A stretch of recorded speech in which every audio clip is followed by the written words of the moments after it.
My 14-year-old son told me something recently. He said, "I feel like I can do whatever I want."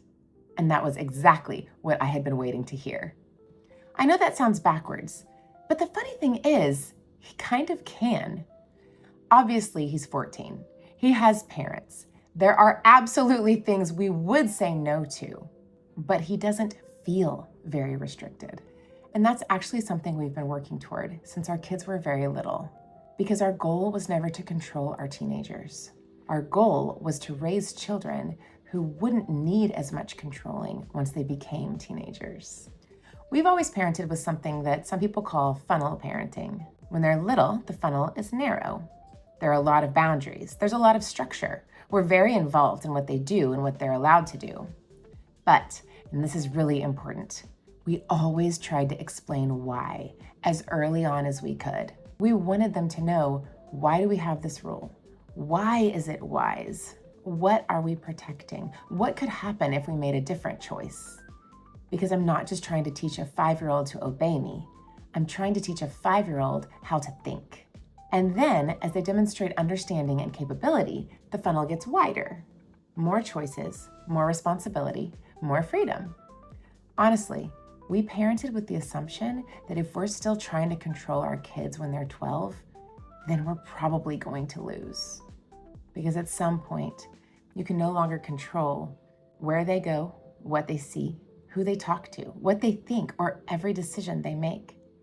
So I don't want obedience to me being the only thing keeping my child inside a wise boundary.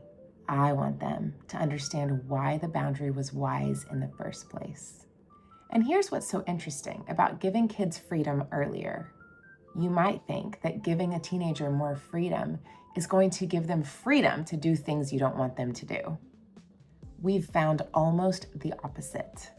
My son feels like he can pretty much do whatever he wants, because most of what he wants to do falls naturally within the boundaries of things we'd be okay with. He has ideas constantly. He wants to go somewhere, build something, start a new project, go talk to somebody, try something new. And very often our answer is basically, okay, go figure it out. That's freedom. But it isn't freedom we suddenly handed him on his 14th birthday.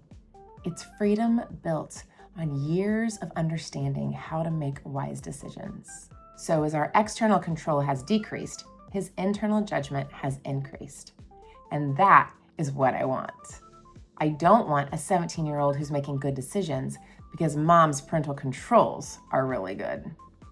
I want a 17-year-old making good decisions because he has good judgment. If you want your child to have good judgment at age 14, you have to let them practice making decisions at age 5, at 7, and at 10. And sometimes that means letting them make a decision that you know probably won't go well. When they're little, the stakes should be small. Maybe your 5-year-old insists they don't need their jacket. Maybe your 8-year-old spends their money on something you're pretty sure they'll regret. Maybe your 10-year-old chooses not to bring something you've told them they're going to need. Sometimes, instead of swooping in and saving them, just let the lesson happen. Because every time we make the decision for them, we're getting the practice making good decisions. They're not. And as they get older, the consequences get bigger. My son has lost his own money because he signed up for a free trial and forgot to cancel it.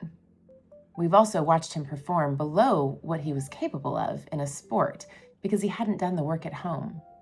Eating well, building endurance, taking care of his body. I could constantly be reminding him of all those things.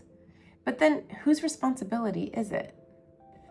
I'd much rather let him experience these decisions now than to protect him from every bad decision, suddenly expecting him to have good judgment at 18.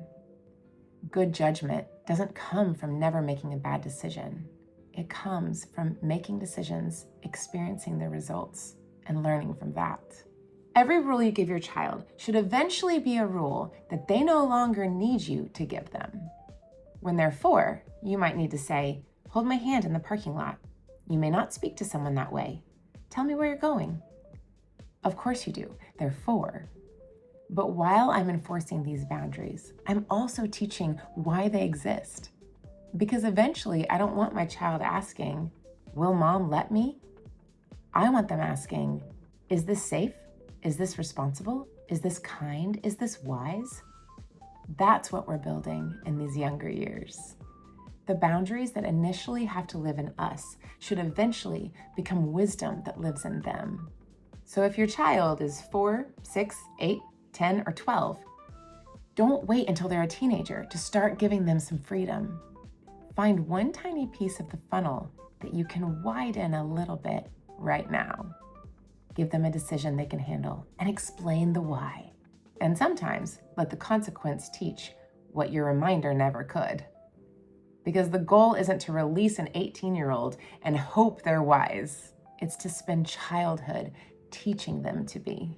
And that's why hearing my 14-year-old say, "I feel like I can do whatever I want," made me smile. He feels free. But that freedom was built through years of boundaries, choices, consequences, and gradually increasing responsibility.